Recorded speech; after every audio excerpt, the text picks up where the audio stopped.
عفو الله. هب بوشي. يا الله، تقولوا متسطح بعيوني. يا ترى ليش وقت نقطع البصل بنبلش نبكي؟ شو عمل البصل بحياته؟ خلينا نشوف مع بعض. في ناس بتفكر انه البصل عاطفي، انه وقت اللي بتيجي بتقطعه بيقوم بيزعل. بس الحقيقة هذا وراه علم.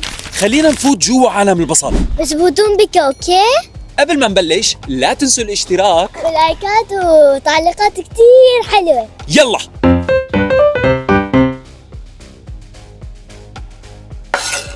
وقت اللي بنقطع البصل بتتقطع خلايا جوا، وهي الخلايا بتفرز مادة اسمها انزيمات الكبريت. الانزيمات بتتفاعل مع مواد تانية موجودة بالبصل، وبيطلع منه غاز الكبريت وسل الدموع.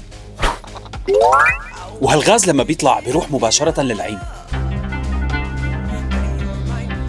وعيوننا بتفكر في خطر.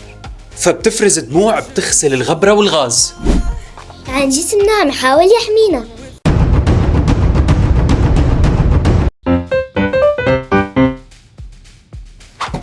معي هون بصلة، ومعي كمان سكينة، وفي هون نظارات وشامة راح أعطيها نظارات سباحة.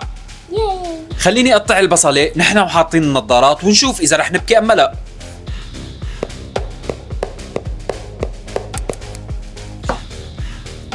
العمى عن جد ما عم ببكي. ولا حتى عم تدمع؟ لا، يعني إذا بدكم تطبخوا وما تبكوا يا بتحطوا نظارات يا بتحطوا البصلة بالفريزر قبل التقطيع.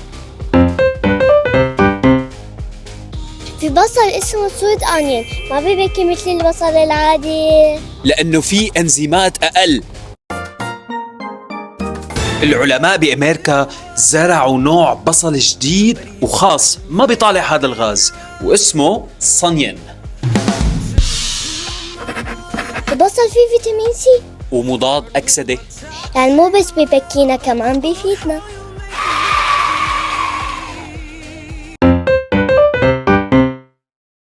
جربتوا شي مرة تقطعوا بصل تحت المي؟ بس ما قصدي السباحة، لا لا لا لا، أنا قصدي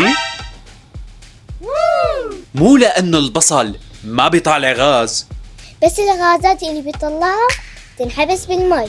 وما بتوصل لعيونك، يعني المي بتشتغل مثل درع الحماية.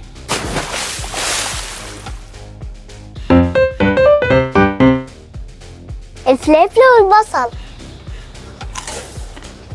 الفلفلة فيها مادة اسمها كابسيسين.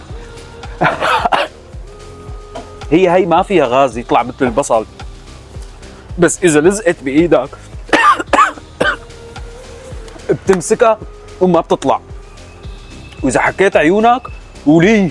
يعني الدمعة ما حتنزل من الغاز، رح تنزل من الوجع. الثوم والبصل.